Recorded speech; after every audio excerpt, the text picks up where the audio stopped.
Assalamualaikum warahmatullahi wabarakatuh. Balik lagi sama Kak Puji di sini. Hari ini Kak Puji mau membahas tentang fotosintesis, yaitu reaksi terang sama reaksi gelap. Kita mulai aja langsung. Reaksi terang fotosintesis. Pasti kalian udah masih ingat ya. Reaksi terang fotosintesis itu adalah reaksi yang terjadi pada proses fotosintesis di mana tahapan ini diperlukan cahaya. Ya, jadi diperlukan cahaya, maka disebutnya reaksi terang atau reaksi Hill's. Nah, reaksi fotosintesis reaksi terang ini terjadi di bagian tilakoid atau grana. Masih ingat ya? Nah, reaksi ini adalah reaksi proses pemecahan senyawa air atau H2O yang biasa kita kenal dengan istilah fotolisis air nih. Masih ingat ya? Jadi, tadi terjadinya di tilakoid di dalam grana. Terus reaksinya membutuhkan cahaya.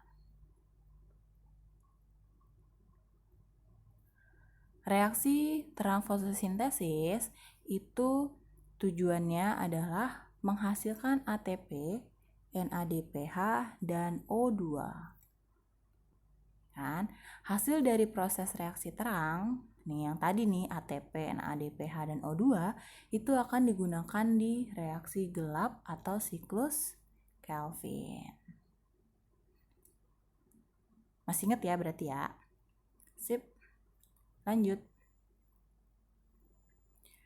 Reaksi terang fotosintesis itu ada dua reaksi, kalian pasti masih ingat. Ada fotofosforilasi non-siklik dan satu lagi adalah fotofosforilasi jalur siklik. Kita bahas yang non-siklik dulu ya. Komponen yang terlibat dalam non-siklik adalah cahaya matahari, fotosistem. Fotosistem itu pusat reaksi ya. Yang dibutuhkan di sini adalah fotosistem 1 dan fotosistem 2. Atau fotosistem 1 biasa kenal dengan P700 dan fotosistem 2 itu adalah P680. Selanjutnya ada ADP, NADPH, dan otomatis pasti air yaitu H2O. Yuk kita mulai ya. Reaksi fotofosforilasi non-siklik atau pada reaksi terang ini dimulai ketika cahaya matahari itu energinya diserap oleh P680. Ingat ya, tadi cahaya matahari energinya diserap oleh fotosistem 1 yaitu P680. Fotosistem 2 yaitu P680. Nah, akibat energi cahaya yang mengenai si P680 menyebabkan menyebabkan namanya fotoeksitasi atau proses pelepasan elektron yang ditangkap oleh aseptor primer. Paham ya sampai sini? Nah, akibat dari eksitasi atau pelepasan elektron di 680 tadi sehingga membuat 680 ini kehilangan elektron dong. Iya dong, ya kan? Nah, karena P600 ini kehilangan elektron, maka dia jadi nggak stabil. Maka akan terjadi yang namanya fotolisis air. Apa itu fotolisis air? Proses pemecahan H2O membentuk ion hidrogen dan oksigen. Benar. Terus oksigennya ini akan dilepaskan ke udara. Untuk melakukan apa? respirasi. Sedangkan H-nya ini, H-nya ini dia akan bereaksi dengan NADP membentuk NADPH. Di mana?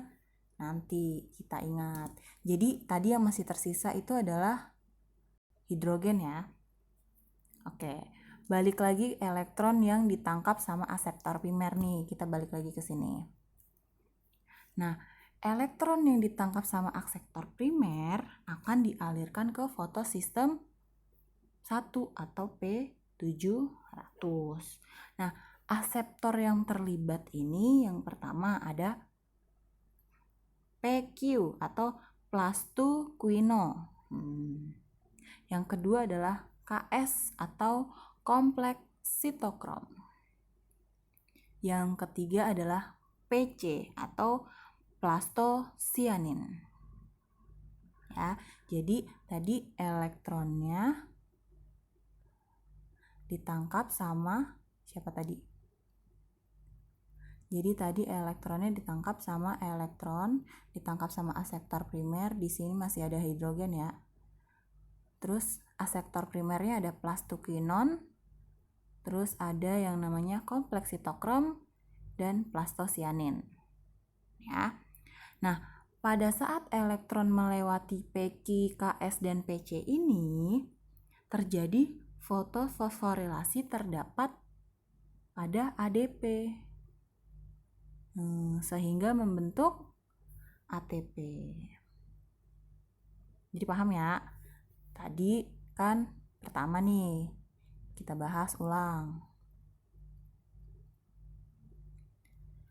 Cahaya matahari ditangkap sama P680. Elektron di P680 loncat nih kan, ditangkap sama aseptor primer. Karena P680 nggak stabil, maka dilakukan yang namanya fotolisis air, ya kan? Oksigennya ke udara, sedangkan hidrogennya untuk nanti berikatan dengan NADP. Ya, aseptor primernya ada plastoquinon, kompleks sitokrom, dan plastosianin. Nah, selama perjalanan ke P700, ADP nanti akan diubah menjadi ATP. Paham ya? Oke, lanjut.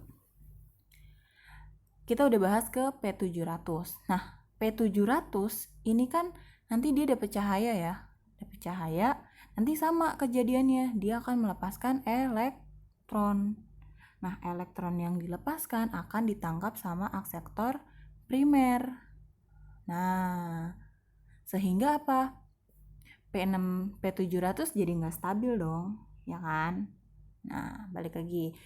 P700 nggak stabil, elektronnya ditangkap aseptor primer.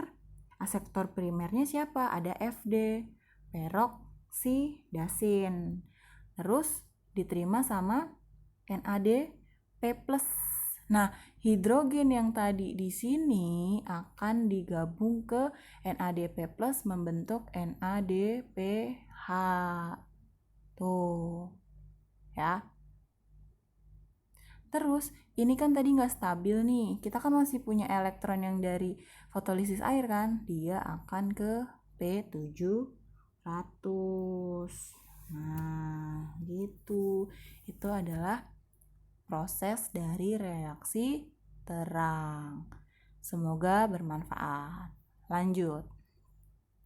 Nah, yang kedua, reaksinya disebut reaksi siklik.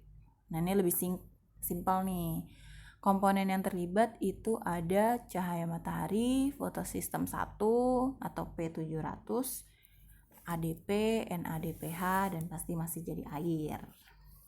Nah, lanjut, kita mulai. Fotofosforilasi siklik diawali ketika, balik lagi, cahaya matahari itu menghasilkan energi yang ditangkap oleh P700. Mengakibatkan apa? Eksitasi elektron nih, elektronnya lepas yang akan ditangkap sama aseptor primer. Aseptor primer yang berperan di sini adalah peroksidasin. doksin, kompleks sitokrom. Dan satu lagi siapa nih? Plastosianin, ya kan? Nah, elektron yang ditangkap ternyata nih teman-teman akan balik ke mana? Ke P700. Tuh, jadi tidak ada yang namanya fotolisis air. Nah, elektron terjadi pada transfer elektron ini kan terjadi fosforilasi sehingga membentuk ADP kan? ADP. Nah, ADP ini nanti digunakan untuk membentuk ATP. Jadi, kesimpulannya kalau reaksi fosforilasi siklik itu tidak melakukan proses yang namanya fotolisis air. Kita ulangi nih lagi. Cahaya matahari menghasilkan energi ditangkap sama P700, ya kan? P700 melepaskan elektron atau eksitasi ditangkap akseptor primer. Akseptor primernya ada ferrodoksin, kompleks sitokrom, sama fotosianin yang menyebabkan elektron kembali lagi ke P700. Nah, ADP yang tadi dihasilkan akan membentuk ATP. Mudah kan? Lanjut yuk. Jadi, kesimpulan dari reaksi terang fotosintesis yang pertama, tempat terjadinya fluid atau grana. Bahannya itu H2O atau air, cahaya, dan klorofil.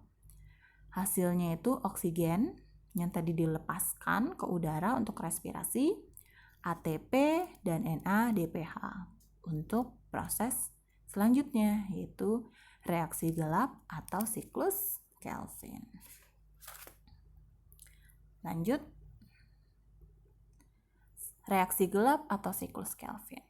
Komponen yang dibutuhkan pada reaksi ini adalah CO2 dari udara bebas, ATP dan NADPH dari reaksi terang. Ingat, reaksi gelap ini ada 3 fase. Yang pertama, fiksasi, reduksi, regenerasi. Yuk kita lanjut aja. Jadi, proses reaksi gelap atau siklus Kelvin ini diawali dengan CO2 ya. CO2 yang difiksasi atau ditangkap oleh yang namanya RUBP. Nih, RUBP atau ribosa bifosfat dengan bantuan enzim Rubisco. Ya. Lalu CO2 yang tadi ditangkap itu akan diubah menjadi 12 molekul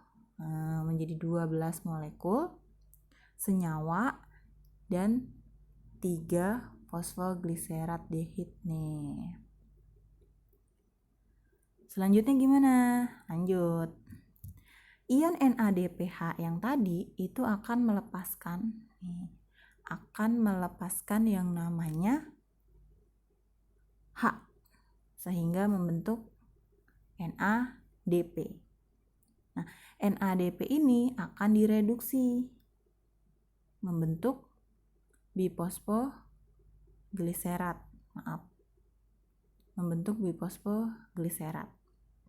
Nah, bisfosfogliserat ini nanti akan diubah menjadi fosfogliserat dehid nih teman-teman. Atau biasa kita kenal dengan PGAL sebanyak 12 molekul. Lalu gimana lagi Kak? Ada 12 kan? 10-nya membentuk fosfogliserat dehid untuk membentuk BRUBP.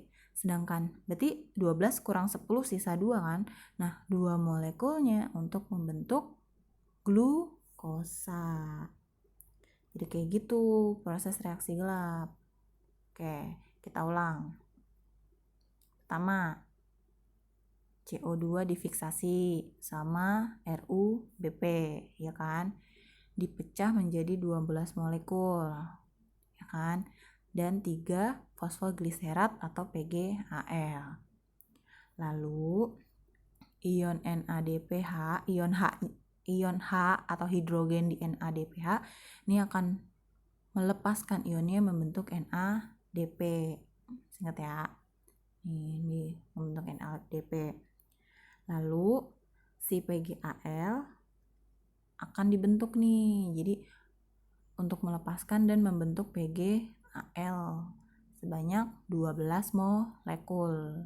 Berarti udah masuk tahap reduksi nih.